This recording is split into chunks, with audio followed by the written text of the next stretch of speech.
Assalamualaikum warahmatullahi wabarakatuh. Jumpa lagi bersama saya, channel Horor Malam Jumat. Pemirsa yang budiman, sebelum mendengarkan cerita-cerita tentang mistis, alangkah baiknya like, subscribe, tekan tombol lonceng untuk mengikuti cerita-cerita selanjutnya. Pada pemirsa yang budiman yang senantiasa mengikuti channel saya, semoga Allah membalas dengan berlipat-lipat kebaikan. Ini ada satu cerita yang dikutip dari saudara saya pada tanggal 5 bulan Agustus, tepatnya tahun 2001. Ada sepasang suami istri yang datang ke rumahku menceritakan tentang pengalaman mistisnya. Sebut saja namanya si Marni dan si Darman. Si Marni dan si Darman merupakan pasangan suami istri yang lama 5 tahun dalam menjalani kehidupan rumah tangga, akan tetapi belum dikaruniai anak. Pada saat itu ia sangat bingung dikarenakan menjadi dongengan oleh teman-temannya. Pada hari kemudiannya, sang ibu mertua, bapak ibunya si Darman, datang ke rumah si Darman dan si Marni. Sewaktu itu si Marni masih di belakang mencuci piring dan masak, dan si Darman di depan menemui ibunya. Sang ibu berbincang-bincang, terus ia berkata sama si Darman, "Man, kamu itu udah lama menjalin rumah tangga, tapi kok belum punya anak. Ibu itu udah lama loh, Man, ingin sekali menghitung cucu seperti teman-teman ibu, tapi kok kamu belum dikaruni anak. Ya sabarlah Bu, namanya aja itu karunia dari Sang Pencipta. Kamu sudah mencoba cari lantaran kemana dah, Pak Yai atau apa?" "Ya Bu, udah coba-coba tapi belum ada hasil. Mungkin Allah belum memberi karunia anak." Suatu perbincangan antara si Darman dan sang ibu, si Marni di belakang mendengarkan perbincangan tersebut. Ia merasa sedih banget karena mendengar perbincangan tersebut. Dia merasa sangat sedih. Tak lama kemudian sang ibu pergi ke belakang berpamitan sama si Marni. "Si Marni, ibu mau pulang dulu ya si Marni. Jangan lupa kamu periksa ke dokter. Siapa tahu kamu nanti bisa diberi keturunan." "Iya Bu." Setelah itu dia pulang. Ketika pulang, si Marni itu lari ke kamar sambil menangis karena dia merasa jadi seorang istri tapi belum bisa membahagiakan sang suami. Lalu si Damar mendatangi ke kamarnya. Ia bertanya sama si Marni, "Bu, kenapa Bu nangis Bu?" Ya, si Marni berkata gini, "Pak, saya minta maaf ya Pak. Saya udah lama jadi suami Bapak tapi belum bisa ngasih keturunan. Ya enggak apa-apa, Allah belum ngasih keturunan kepada kita. Kita harus sabar aja ya Bu. Gimana Pak kalau kita ke rumah Pak Yai atau Pak Ustadz atau yang lainnya?" "Ya boleh, siapa tahu di situ ada jalan keluar, dapat solusi." Ya, setelah 1 minggu kemudian, si Darman merupakan karyawan pabrik dan si Marni itu merupakan ibu rumah tangga. Dia mau pergi ke rumah seorang ustadz atau seorang kiai menunggu pas jadwal libur kerja. Tepat hari Minggu, si Darman memutuskan mengajak si Marni ke rumah seorang kiai atau orang pintar. Setelah sampai di rumah orang pintar tersebut, ia meminta lantaran pada seorang kiai tersebut. Disitulah dia dikasih amalan untuk sebangsa wirid supaya diberi keturunan. Namun hal tersebut tidak membuahkan hasil. Nah, lalu si Marni tersebut berkata pada si Darman, "Pak, kita ini udah lama loh Pak, kok belum juga diberi keturunan ya Pak? Ya gimana ya, kita sabar aja. Lalu kalau kita sudah tes ke dokter katanya normal, kita semua normal kok belum aja dikasih keturunan ya Pak. Ya sabar Bu, gimana Pak, saya itu kemarin pas waktu bincang-bincang sama teman-teman itu banyak yang ngomong, katanya di daerah sana itu ada Mbah Dukun namanya Mbah Kromo. Itu biasa melantari orang yang sulit mendapatkan keturunan, dan orang yang mencari kekayaan pun di sana banyak yang ke sana Pak. Gimana kalau kita coba ke sana?" "Jangan gitu Bu, kalau kita kok datang ke rumah Mbah Dukun, itu sama saja kita itu mencari jalan pintas. Mencari jalan pintas alias musyrik, itu dilarang oleh agama loh Bu. Lalu gimana lagi, telinga saya itu udah panas. Jadi perbincangan orang-orang, apalagi ibu kamu itu sering mengatakan gitu, kapan kamu punya keturunan, kapan aku bisa menggendong cucu. Hati ini rasanya sakit tuh Pak." Nah, lalu si Darman tercengang sejenak karena sangat terdesak. Lalu ia memutuskan datang ke rumah Mbah Kromo. Setelah ia datang ke rumah Mbah Kromo, di situ ya mencari alamat tersebut itu agak lama. Setelah sampai, tanya-tanya warga sekitar situ. Nah, ada warga itu menunjukkan tuh rumah Mbah Kromo itu tuh dekat hutan. Lalu ia datang di situ, ternyata rumahnya itu masih pakai bambu, masih alami. Bahkan di situ tuh tidak menggunakan lampu listrik, padahal sudah modern. Di situ masih menggunakan lampu sentir. Setelah masuk, "Assalamualaikum." "Assalamualaikum" tidak dijawab sama Mbah Kromo. Langsung dibuka pintunya. "Ada apa? Kamu kesini?" Mbah Kromo bilang begitu. "Ini Mbah, aku mau ada perlu." Sini masuk, sini masuk." Mbah Kromo ngomong gitu. "Ada apa kamu datang ke sini?" "Gini Mbah, aku kesini mau minta tolong." "Kenapa?" "Saya ini udah lama menjalin rumah tangga, sudah 5 tahun tapi belum dikaruniai anak Mbah." "Oh gitu. Nah, kamu udah dekat banget ingin punya keturunan?" "Iya." "Apa kamu siap menanggung segalanya?"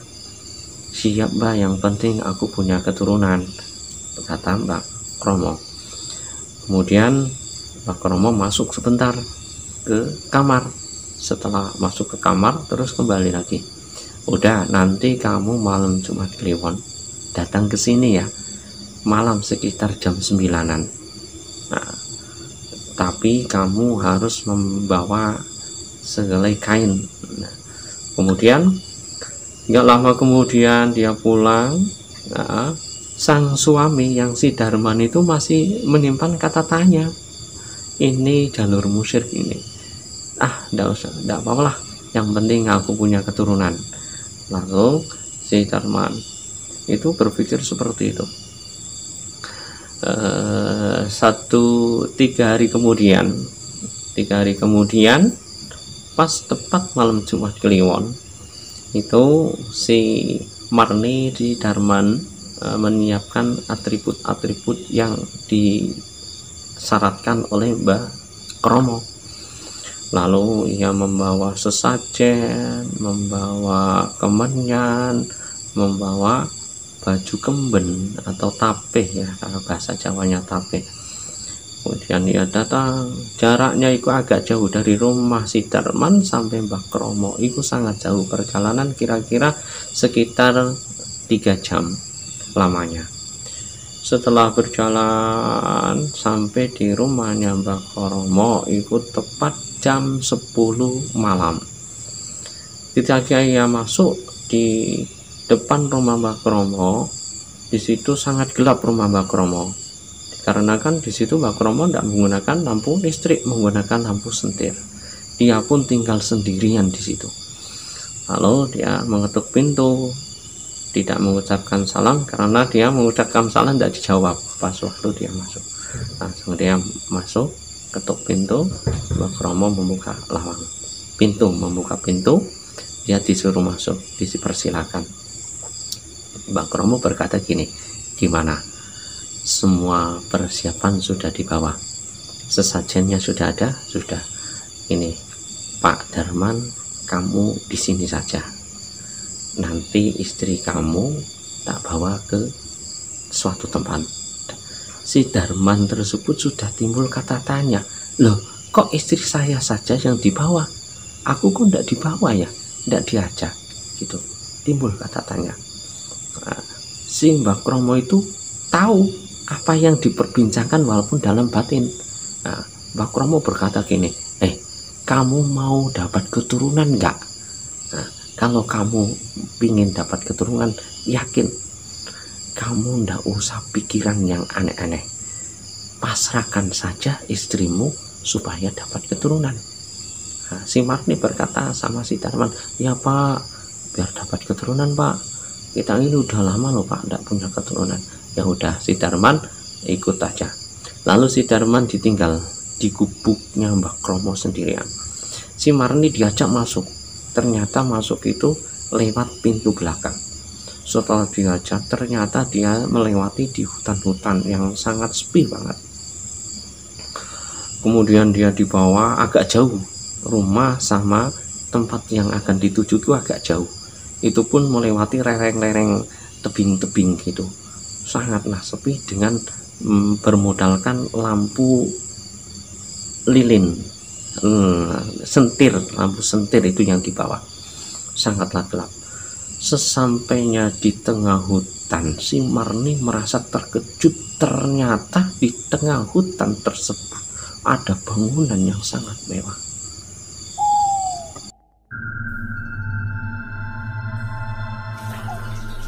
Si Marni merasa terkejut melihat bangunan yang begitu indah dan megah bagaikan istana di tengah hutan. Lalu si Marni bertanya sama Mbah Kromo, Mbah, ini beneran gak Mbah? Kok ada bangunan yang begitu megah dan bagus? Iya, ini beneran. Nanti kamu masuk ke situ. Nanti ada pelayan-pelayan yang akan melayani kamu, kata Mbah Kromo. Setelah itu dibukakan pintu gerbang. Setelah dibukakan, banyak pelayan-pelayan cantik seperti dayang-dayang mendatangi Mbah Kromo. Ia berkata, Mbah, ini ya Mbah yang mau cari keturunan. Ya udah Mbah, nanti ini tak bawa saya, kata si dayang cantik-cantik tersebut. Sepanjang dia berjalan masuk ke rumah yang sangat megah bagaikan istana, diiringi oleh anak-anak kecil dengan berpakaian rapi seperti halnya di kerajaan. Lalu dia dibawa ke masuk, di situ diajak di lantai yang atas, paling atas. Si dayang tersebut ngomong sama si Marni, Mbak, nanti kalau Mbak dijumpa dengan seseorang, Mbak tenang saja, ini kamarnya Mbak. Lalu si Marni masuk ke kamar. Setelah masuk ke kamar, sangatlah heran karena kamar tersebut sudah dihiasi sedemikian rupa, sangatlah indah. Kamarnya itu kasurnya pakai busa yang tinggi dan dihiasi bunga-bunga. Di situ sangatlah harum, di situ baunya sangat harum. Si Marni merasa nyaman di situ. Lalu si Marni duduk dengan memakai kemben, tanpa tidak diperbolehkan memakai daleman, BH dan lain-lain ini tidak diperbolehkan. Dia hanya memakai kemben saja Di situ dia masuk. Setelah 10 menit kemudian pintu kamar terbuka. Datanglah sosok seorang lelaki, wajahnya mirip seperti si Darman. Si Darman, iya, si Parni berkata, "Loh, Mas, kok kamu di sini?" "Ya, Dok." Lah, tadi kan Mas di sana." "Iya, aku kan tadi pas kamu kesini, aku ngikutin di belakang." Gak lama kemudian si Darman itu merangsang melakukan gerakan-gerakan seks gitu. Nggak sadar diri si Parni merasakan kenikmatan seperti itu, lalu dia hubungan intim. Kata si Parni, sewaktu si Marni itu merasakan agak beda ketika hubungan dengan sang suaminya, dengan yang ini itu beda. Nah, setelah selesai hubungan selesai, lalu si Darman keluar dari ruangan. Si Parni dijemput Dayang-Dayang, diajak si Dayang, "Ayo Mbak, ikut saya." Diantar keluar dari istana tersebut, lalu dijemput oleh Mbak Kromo, diajak ke rumah Mbak Kromo. Setelah sampainya di rumah Mbak Kromo, si Darman itu masih tertidur di depan, di depan masih tertidur di rumah Mbak Kromo. Dia akan, lalu ketika masuk di situ, si Marni itu merasa bingung. "Loh, tadi yang tidur sama saya itu siapa ya? Mas Darman itu masih tidur di sini." Dalam hati kecilnya, lalu ia berkata, biarin aja lah, yang penting aku nanti dapat keturunan. Setelah itu dia membangunkan sang suami, Mas, ayo kita pulang." "Oh, udah selesai ya ritualnya?" "Udah." Ya, setelah itu dia pulang. Sebelum pulang, Mbak Kromo itu memberi pesan, "Nanti kamu harus rutin 3 kali setiap malam Jumat Kliwon." Nah, setelah pulang, gak lama kemudian di rumah hari kemudiannya, si Darman itu karena dia seorang suami ingin memberi nafkah batin pada sang istrinya, mengajak hubungan intim. Hubungan intim, ketika mengajak hubungan intim, si Marni merasa ada yang beda, tidak seperti yang dilakukan ketika di istana yang megah. Bahkan si Darman pun merasa beda.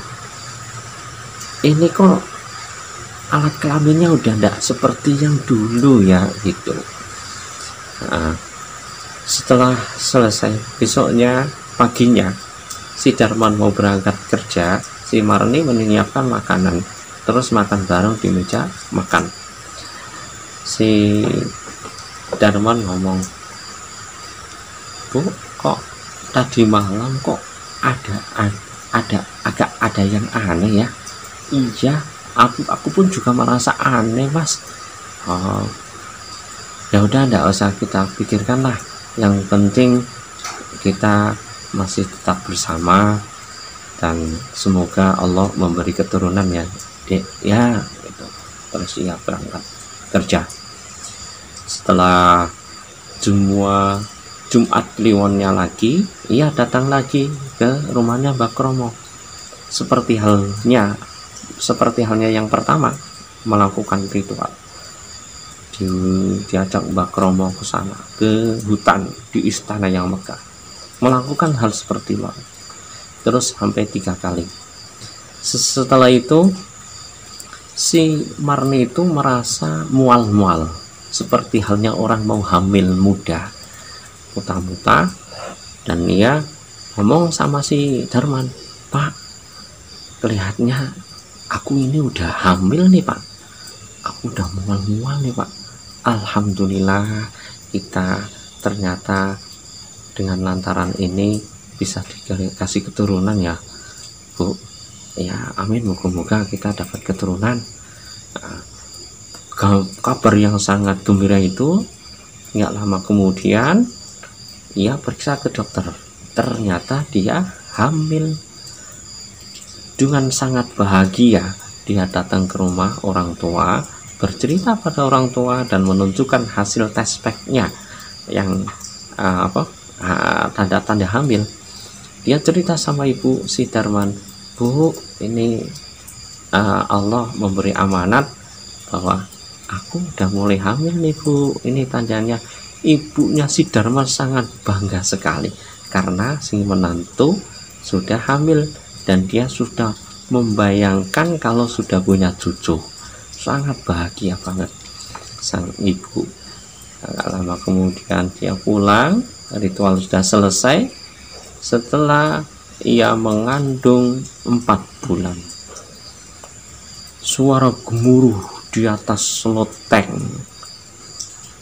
angin yang sangat kencang menyelimuti rumah si Darman dan si Marni. Si Darman keluar melihat, tidak apa-apa. Nah, terus nggak lama kemudian si Marni tidur. Dalam tidurnya, setengah tidur dan setengah tidak, itu si Marni dijumpai sosok makhluk yang sangat menakutkan. Rambutnya panjang, matanya besar, hidungnya besar, mulutnya besar.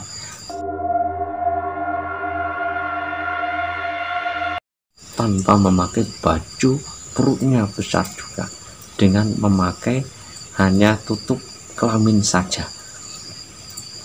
Si Marni seperti mimpi dan tidak, kayak orang ketindian gitu. Dia mau ngomong tak bisa ngomong, dia mau apa tidak bisa, tubuh tidak bisa digerakkan. Sosok tersebut menyampaikan pada si Marni, Marni, tolong jaga anak yang ada di kandunganmu. Tolong jaga, jangan kau sia-siakan janin yang ada di kandunganmu. Gak lama kemudian dia pergi. Si Marni terbangun dari tidurnya. Dia duduk sambil termenung. Tadi itu makhluk apa ya? Apa yang janin saya kandung ini bukan darah daging dari suami saya? Gitu. Dia bertanya-tanya gitu. Lalu ia pergi ke kamar mandi, cuci muka, bikin teh untuk menghilangkan rasa takut yang ia alami ketika mau tidur. Dia duduk sambil nonton TV. Si Darman pun bingungan terbangun dari tidurnya, lalu mendatangi sang istri. Bu, kau enggak tidur? Enggak bisa tidur Pak. Masih kepikiran dengan janin ini. Nah, enggak apa-apa kok, yang penting kita doakan semoga selamat, nanti lahir jadi anak yang soleh ya Bu. Ya, kata si Darman. Nah, lama setelah itu si Marni itu masih menyimpan 1000 banyak tanya. Janin ini yang dikandung itu janin dari suaminya atau janin dari makhluk yang misteri itu? Kemudian ia timbul kata tanya terus, jadi kepikiran dalam pikirannya. Lalu ia memberanikan diri bercerita sama sang suami si Darman. Ketika pulang kerja, mandi, makan, terus setelah makan duduk nyantai di depan televisi, si Marni bercerita sama si Darman, Pak, aku mau cerita boleh Pak? Tapi Bapak jangan marah ya. Ya, enggak marah.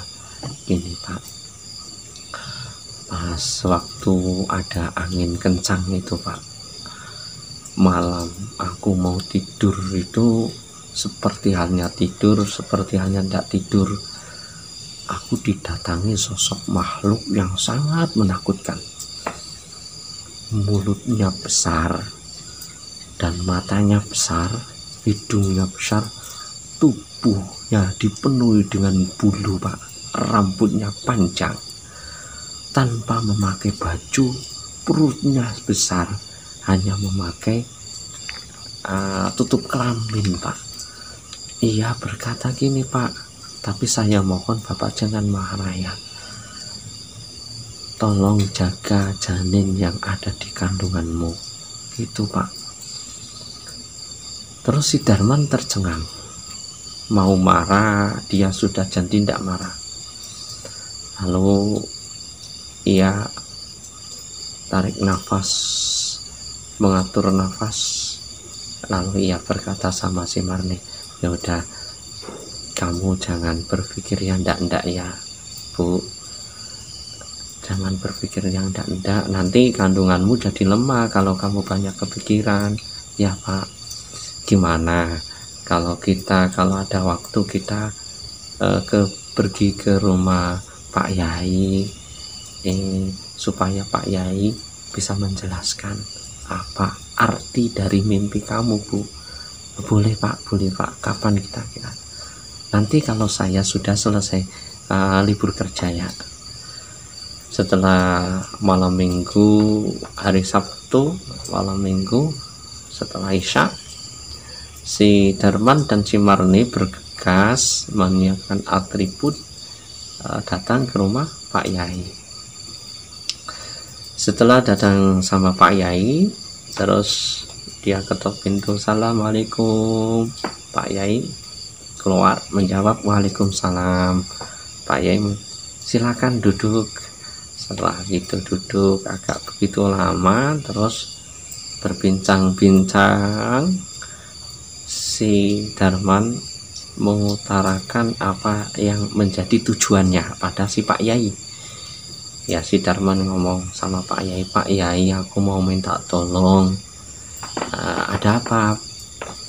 Gini Pak, istri saya itu mengandung sudah 7 bulan. Ketika mengandung 4 bulan, si istri saya itu mimpi bertemu makhluk yang sangat aneh. Terus si Marni menyaut, ya Pak, saya itu Pak seperti halnya tidur dan tidak Pak, saya dijumpai makhluk yang sangat menakutkan Pak. Rambutnya panjang, tubuhnya penuh dengan bulu, dan matanya itu besar Pak. Hidungnya sangat besar, mulutnya juga besar Pak. Tanpa memakai baju, hanya memakai tutup kelamin saja Pak. Oh gitu. Lalu Pak Yai tercengang sebentar. Setelah tercengang sebentar, ya lalu Pak Yai ngomong, aduh celaka kamu ini, tapi ini merupakan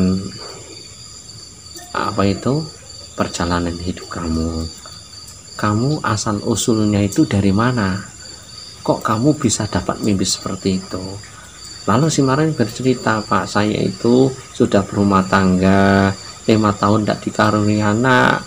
Lalu saya dapat cerita sama teman-teman saya di rumahnya Mbah Dukun itu bisa menjadi lantaran supaya cepat punya anak. Lalu aku datang ke situ. Lalu Pak Yai menyimpulkan, aduh celaka. Ya udah enggak apa-apa, ini pengalaman hidup kamu. Besok lagi jangan diulangi. Itu merupakan hal yang tidak disukai oleh Allah. Itu merupakan hal yang musyrik. Ya udah kalau gitu enggak usah dipikir-pikir. Nah, besok kamu hari Selasa aku diajak ke sana ya, gitu. Setelah itu malam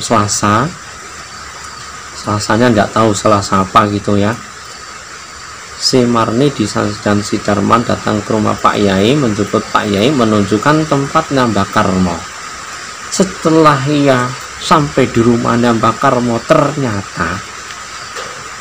ternyata di situ hanya gubuk kecil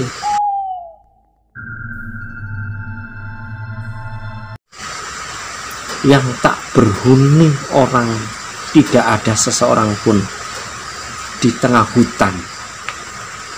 Si Darman sangat kaget melihatnya. Loh, kok kayak gini? Nah, lalu si Parni, ayo Pak, saya ajak ke tempat yang ada istananya Pak, saya diajak Mbak Karmo, Mbak Kromo, diajak Mbak Kromo, itu di sana ada istana yang sangat megah Pak, ya coba saya ajak di sana. Setelah dia menelusuri perjalanan dengan menggunakan senter, melewati tebing-tebing, ternyata sangat jauh perjalanannya. Sampai di sana ternyata hanyalah bukit yang bawahnya itu terdapat pohon yang sangat besar.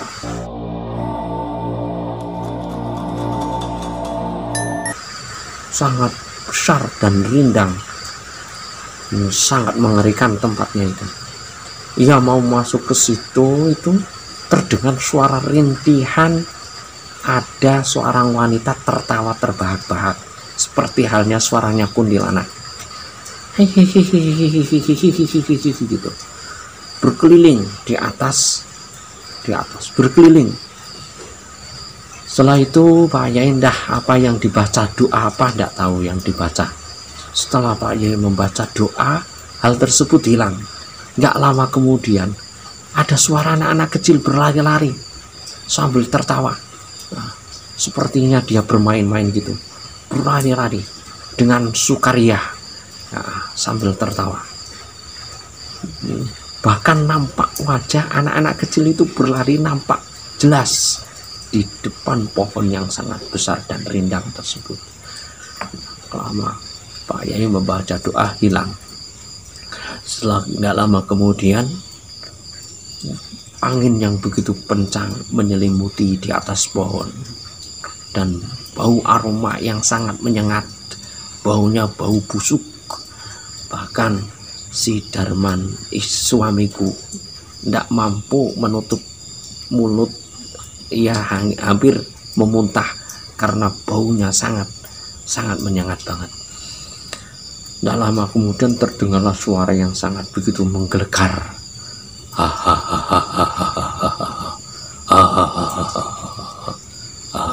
Gitu. Muncullah sosok makhluk seperti yang diimpikan oleh si Marni. Itu sosok makhluk, matanya besar, hidungnya besar, mulutnya besar, tubuhnya penuh dengan bulu.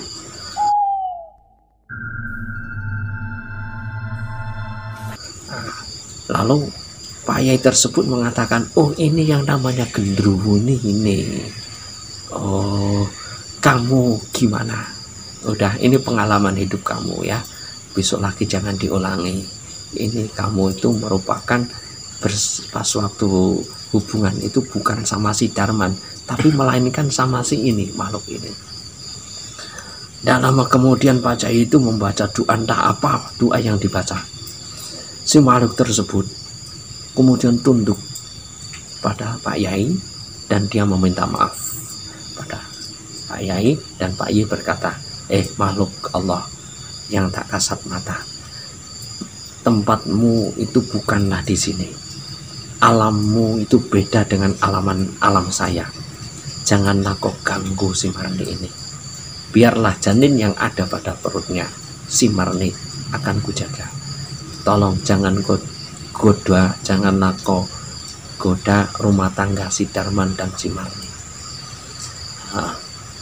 Kemudian si Marni menangis sambil menunduk, penuh dengan rasa penyesalan yang sangat dalam, dikarenakan yang dia kerjakan itu merupakan perbuatan musyrik. Bahkan dia tidur pun bukan sama sang suami, melainkan sama makhluk lain. Ya, nangis terus dipeluk sama sang suami karena si Darman sangat perhatian. Udah Bu, jangan nangis Bu, ini salah satu kekhilafan kita ternyata iman kita masih lemah Bu. Iman kita masih lemah, masih mudah tergoyah. Semoga nanti kita bisa memperbaiki iman kita, semakin tambah takwa pada sang pencipta, kata si Darman. Lalu si Pak Yai, ayo kita pulang, semoga nanti anak yang ada di janin bisa kita didik jadi anak yang soleh. Diajak pulang. Setelah diajak pulang sampai rumah, ya duduk.